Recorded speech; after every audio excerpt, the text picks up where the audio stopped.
Assalamualaikum warahmatullahi wabarakatuh. Sahabat obrolan guru, kita ketemu lagi. Untuk hari ini kita didampingi senior kita. Ini Bapak Muzakir. Pak Muzakir ini jabatan eksekutifnya di SMK Negeri 1 Bangil itu adalah manajemen mutu, ya kan? Manajemen mutu. Tapi kita nggak akan membicarakan manajemen mutu, Pak Zakir, hari ini. Ya kan? Hari ini kita akan membicarakan tentang sesuatu hal yang sekarang mulai agak memanas, bahkan banyak hal yang mungkin perlu pelurusan. Seperti itu. Apa itu rekan? Yaitu tentang hisab, Pak. Gara-gara lebaran yang berbeda kemarin, ya kan? Jadi lebaran yang berbeda itu banyak fenomena, sehingga tapi kok fenomena, kalau saya sih harusnya fenomena menarik, malah tambah lama kok tambah mengerucut dan lain sebagainya. Nah, sebelum kita masuk membahas lebih detail, barangkali Pak Muzakir bisa menjelaskan. Ada metode hisab itu gimana sih? Monggo Pak Muzakir. Terima kasih. Jadi yang pertama yang harus kita pahami bahwa perbedaan ini sudah lama terjadi. Betul. Tapi persoalannya mengapa sekarang kok seolah-olah diperuncing perbedaan ini? Kan sebaiknya kita bisa menghargai dengan dasar toleransi, menghargai masing-masing, supaya tidak ada problem ketika kita melihat perbedaan dalam cara beribadah. Kalau ada yang kunut, ada yang tidak kunut dalam subuh, itu kan sudah lama kita paham dan tidak ada masalah. Tidak masalah. Seperti itu sebenarnya. Tapi dulu juga sempat itu dianggap jadi masalah, ya kan? Memang. Dan itu selalu kayak cari masalah akhirnya, Pak, ya. Makanya. Padahal kalau kita cari persamaannya, tanyalah kita yang sama, hanya kecil-kecil aja yang berbeda. Masalah ru'yat, metode ru'yat dan hisab ya, itu adalah persoalan bagaimana kita menentukan tanggal 1 Ramadan atau 1 Syawal, dan tentu ini juga berkaitan dengan menentukan tanggal awal bulan setiap awal bulan Dzulhijjah, bulan tahun Hijriah ya, tahun Hijriah yang sering disebut dengan tahun Islam.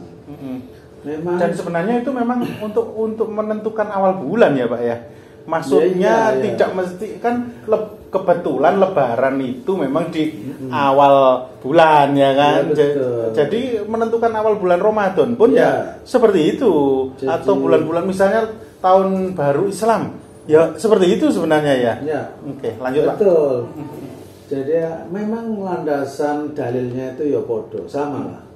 Jadi dalam hadis misalnya perintah puasa itu sumu li ru'yati waftiru li ru'yati. Artinya bahwa berpuasalah jika kamu melihat bulan dan berbukalah jika kamu melihat bulan.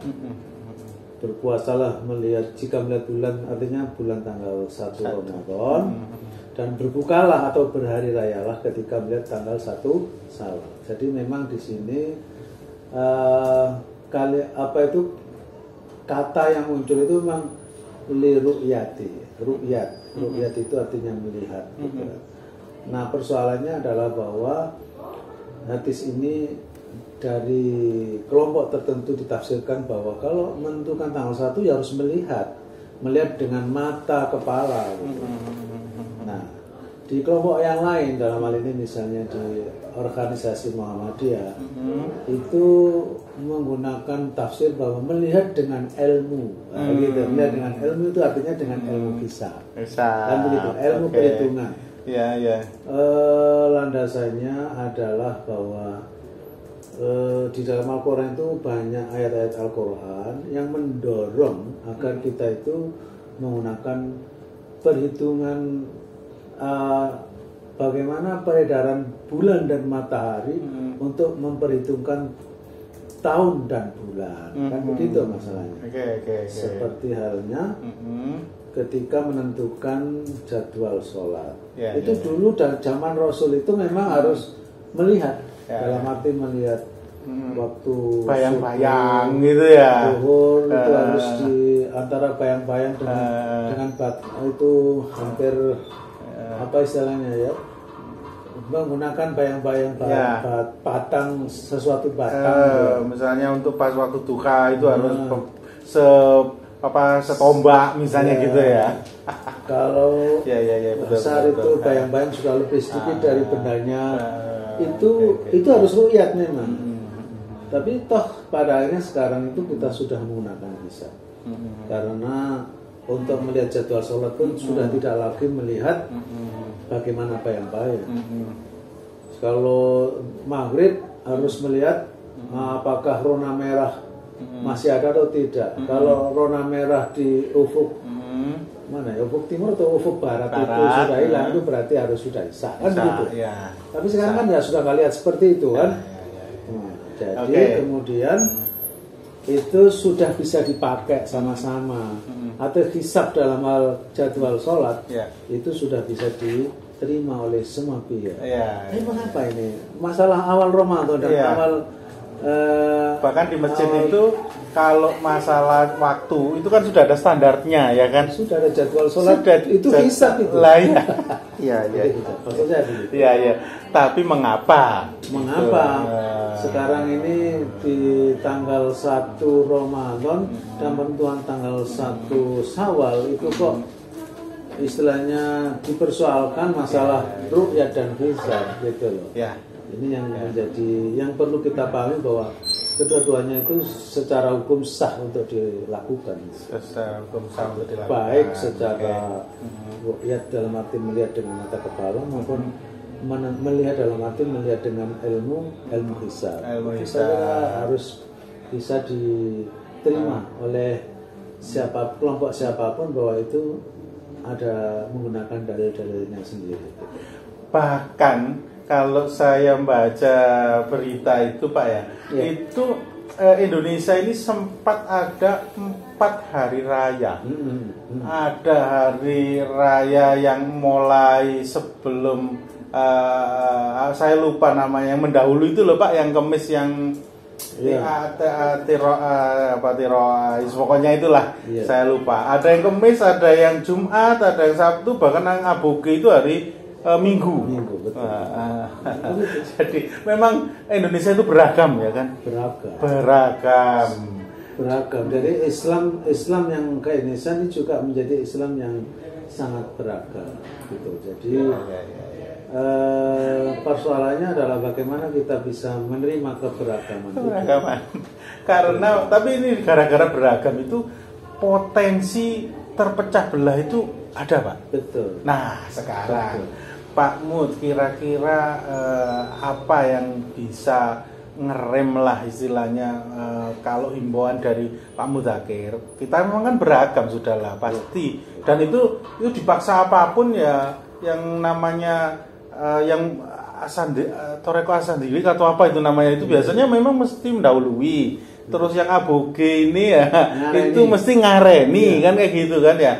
Nah supaya rekan-rekan di channel obrolan guru atau minimal siswa-siswa kita begitu Pak, itu apa Pak yang harus dilakukan atau sikap apa yang supaya jangan menjadi itu terpecah belah lah. Betul. Gimana Pak? Sikapnya adalah bahwa kita sesama umat Islam itu adalah bersaudara, satu syahadat dan juga satu rukun iman dan rukun Islam begitu ya. Itu harus ingat, dan itu semuanya sama. Dalam hal ini adalah semuanya dalam koridor ahlu sunnah wal jamaah. Gitu.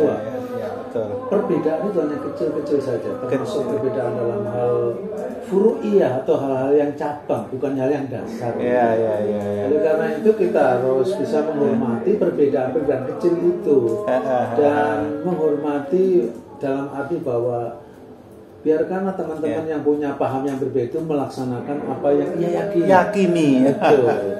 Iya, kita aja kita harus tetap berbuat baik walaupun tidak seiman kan kayak gitu kan ya. Iya, betul. Nah, Di Indonesia Iya, di Indonesia.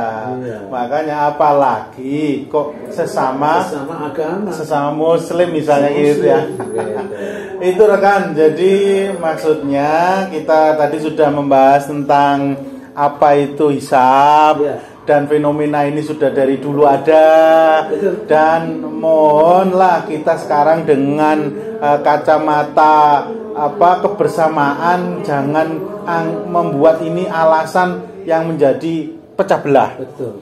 Kita Indonesia ini negara yang akan berkembang. Terus Kalau seandainya hanya hal sepele ini kita pecah belah, maka NKRI pasti akan hancur, dirongrong oleh negara-negara lain ya kan, dimanfaatkan oleh negara-negara lain.